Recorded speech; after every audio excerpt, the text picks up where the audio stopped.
Very good. Hi, friends. Doc South here. Wanted to do this for my kid brother Ed. Some kid, we're both older than dirt now, but yeah, I'm the older brother. Well, Ed's birthday's coming up. Oh, actually, tomorrow on the 13th of June. Right.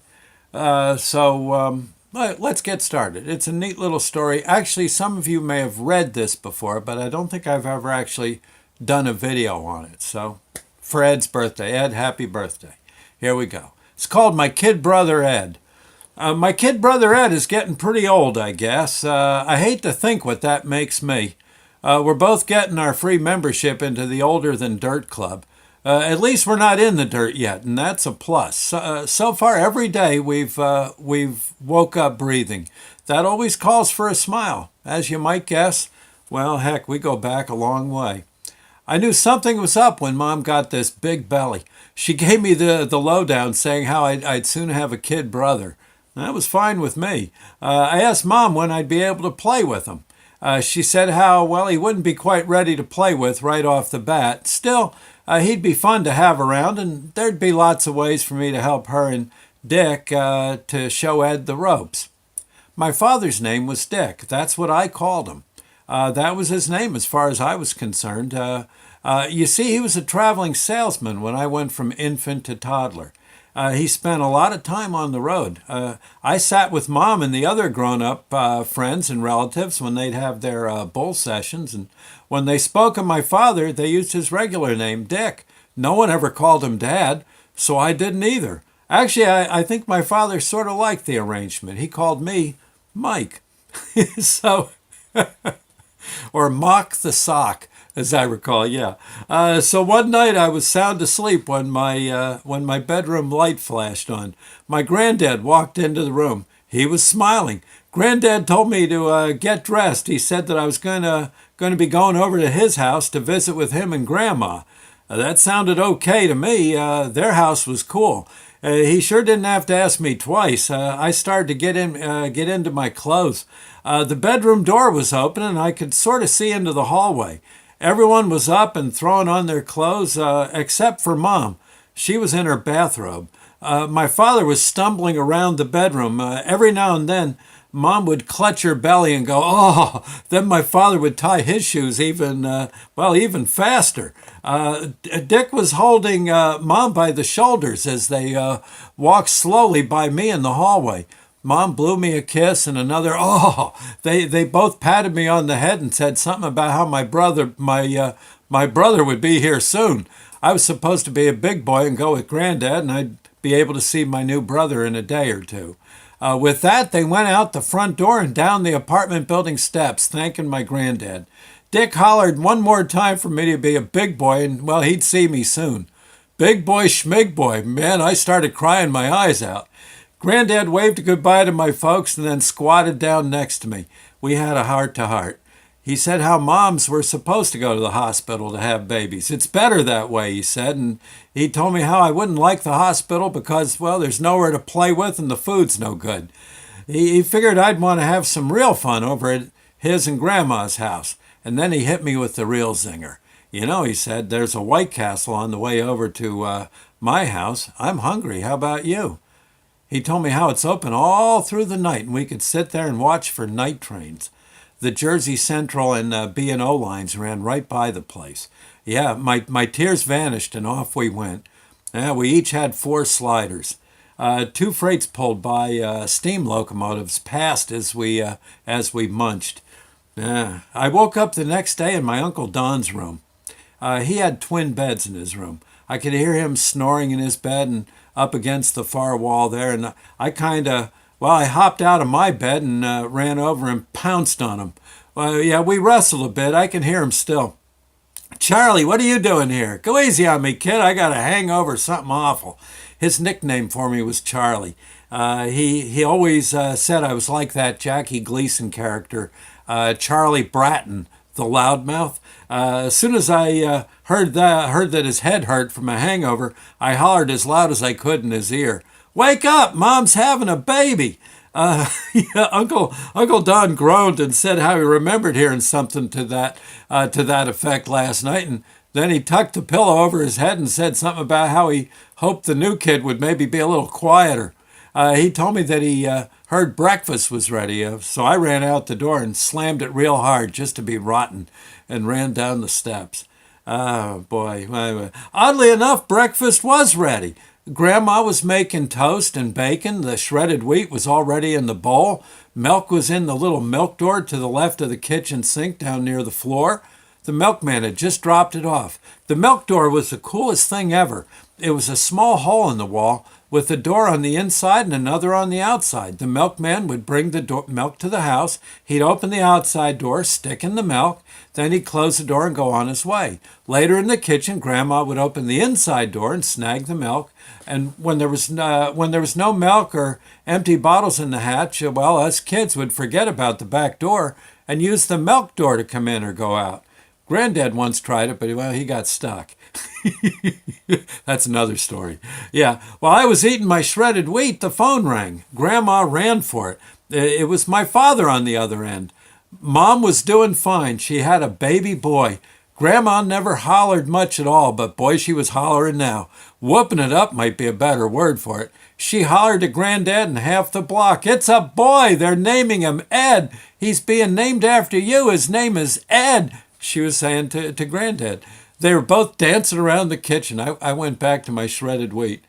Granddad and Grandma looked at me and could see I had a question or two. Mostly I wanted to know when I could play with my new kid brother. What's his name again? Ed, huh? Grandma told me that Mom would be in the hospital a bit longer, and then she'd bring Ed to his new home and family. She said that my father was going to come over for supper later in the evening, and Granddad said we were going to cook a steak. And Grandma instantly started digging around for the stuff she'd need to make au gratin potatoes and onion rings, and things were looking up. And boy, were they happy. Man, me too. Later, I found Granddad in his office. He was digging through his address book. He looked at me and asked if I'd like to ride around with him and tell folks about my new baby brother. Well, that sounded good to me. We hopped into his old Ford to spread the news. Oh, gosh, but we went everywhere. I think we dropped into the tavern and pizza place where my father, Granddad, and Uncle Don placed their bets on ball games and horses. Granddad called it a bookie joint. I never once saw one book in there, not even one. And then there was this odd-looking calendar in the kitchen. The lady in the picture looked like she forgot to get dressed. I always wondered why she didn't at least put on a bathrobe.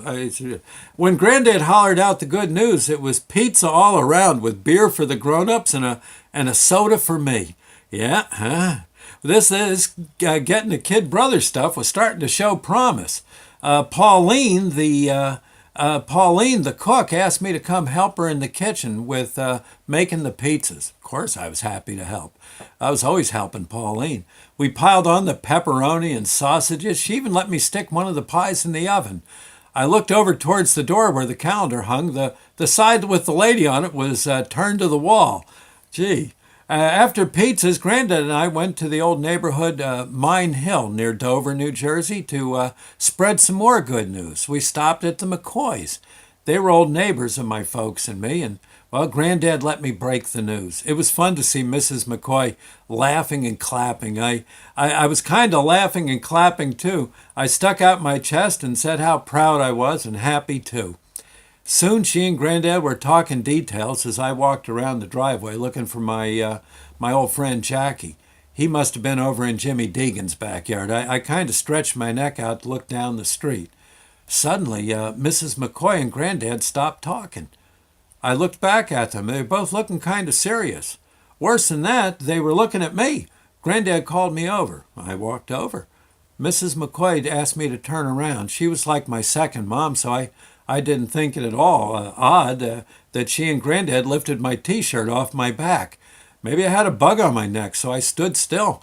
Granddad and Mrs. McCoy both whistled and looked at each other. They both spoke at once. Measles. Look at his back and neck. He's got measles.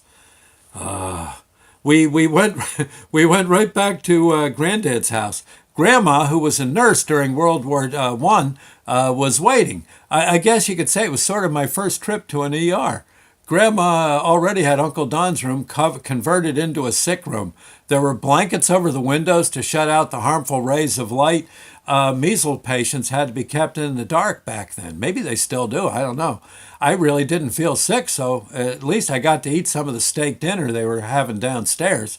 Sure sounded like everyone was having a ball. Me, I was just sitting in the dark with the vaporizer blowing steam. Worse than that, it was going to be this way for a week. A whole week. Ah, man. So Mom got out of the hospital with my kid brother Ed a whole 4 days before I could leave Grandma's infirmary. I just sat there in the dark listening to Uncle Don's radio. Uncle Don would sometimes come to the door and ask how I was doing. Sometimes I had to throw his socks or underwear out the door to him. At least there were good shows on the radio, but it wasn't a whole lot of fun to listen to the shadow in the dark. I resigned myself to my fate and tried not to scratch much. Grandma kept checking on me and said I was a good patient. One morning I woke up and it was light in the room. The radio was off. My father and Grandma and Granddad were all in the room smiling. Grandma said the measles were gone, that I shouldn't scratch the scabs. Dick stepped forward and said it was time for me to go home with him and meet my new brother. It didn't take long to dress and run down the steps. Boy, that's a fact. Dick and I didn't even stop for White Castles, though we did pick up a dozen donuts at the donut wagon on North Avenue. Mom wanted some, so we left her too. My father laughed as I suggest we have a donut for Ed. Save a donut for Ed. It just seemed like the right thing to do, so I stuck one in my pocket. Finally, we got back to the apartment. It was good to be home. I ran up the steps ahead of my father and pounded on the door. Mom hollered for me to come in. I blasted through the door.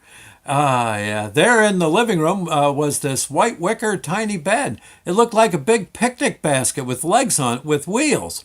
A picnic basket on legs with wheels. Yeah. Mom was in her white bathrobe. She looked tired, but she sure was smiling. And she was thin again. She put her finger up to her mouth for me to be quiet, and then she motioned for me to come over, come closer. I walked as quiet as I could, and I looked into the basket. There, lying on his belly with a soft blanket up to his skinny shoulders, was my new friend. Yeah, gee. His arms were folded upwards, and his little hands just kind of scratched at his ears.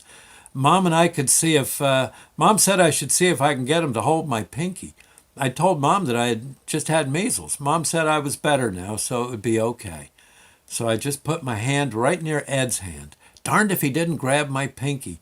He wouldn't let go, so I just stood there and smiled. Our mom and dad smiled as Mom ate her donuts. Eventually, I figured Ed wouldn't mind if I ate the one I saved for him. I decided I'd eat it as soon as he let go of my finger. Anyway, so there you go. Well, Ed, happy birthday. Okay. We'll see you later, and thank you for the rest of you friends. God bless. Bye now.